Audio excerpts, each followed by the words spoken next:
This tutorial will show how to use SAP 2000's powerful interactive database editing command to modify model data in a tabular form, a strong complement to the graphical approach. Start by going to the Edit Interactive Database Editing command. And note that the form shows the model definition tables that are available for editing.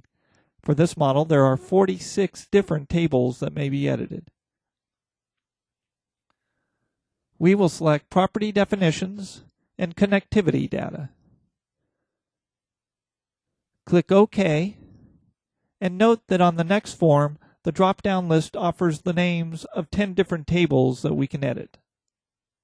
Click on the Material Properties General table, and select the second row or steel property.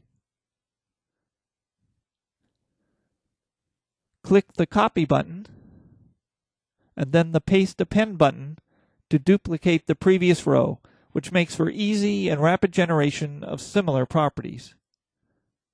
Click on the Connectivity Frame option, and then select Row 1 or Frame Object 1. And note that the selected member is highlighted on the model with a blinking line.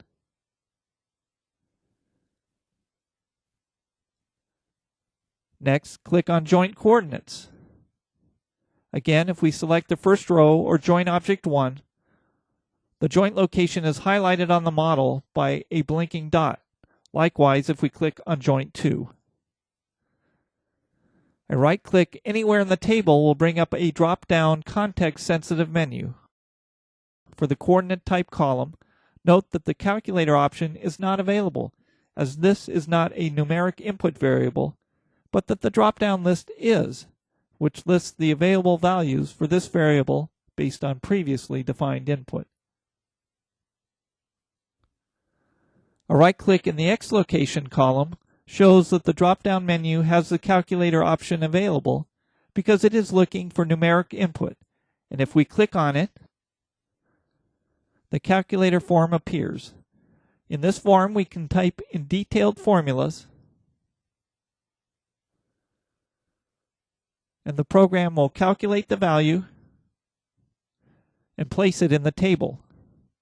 A left click on the Unit button causes the Units menu to appear, and a change from inches to feet units causes the column underneath to be instantly updated.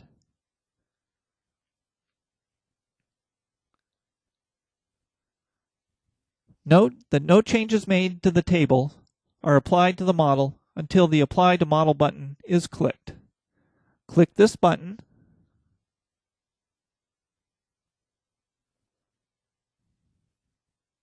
and then Done to see how the model was modified by the joint coordinate change. Return to the Interactive Database Editing command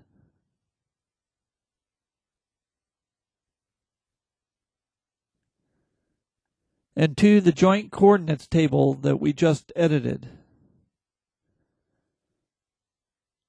This time we will send the table out to Excel to edit by using the To Excel button. Here we can make changes to the data in the spreadsheet.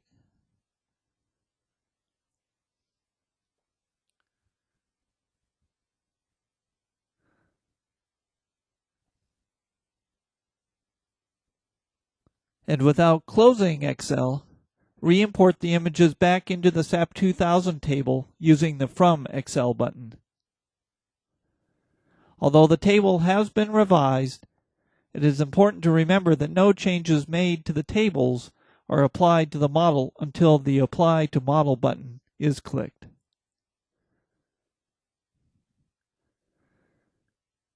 As a general rule, labels such as the Joint Objects ID should not be altered on the tables, as it will change the label for that table only, and references in other tables will not be updated. A better way to change labels is to go to the Edit Change Labels command, as this will change the names as well as update all references to the name.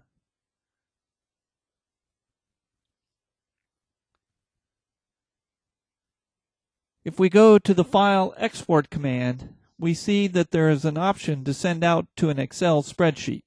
This differs from the export previously done with the joint coordinates table in that it sends out the entire model and not just a single table. Next, we will show how the interactive database editing command can make quick work of modifying applied loads. Start by selecting all of the joints on the right side of our 4-story frame and go to the Assign, Joint Loads, Forces command. Enter a lateral load of 10 kips in the negative X direction.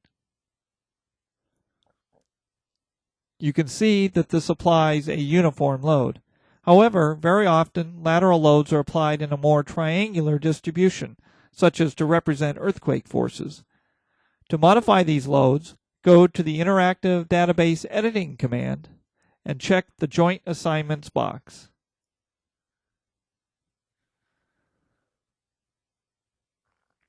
Click OK, and then double-click in the F1 column for Joint 9. Modify the load by multiplying the 10 kips by the fraction 4/5. Follow the same procedure for Joint 8 and Joint 7, but using fractions of 3/5 and 2/5 respectively.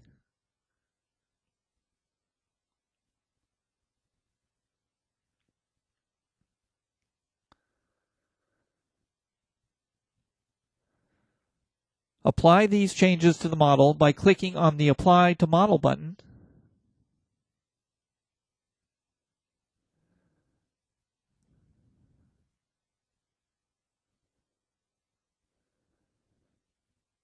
and note how the applied loads have changed.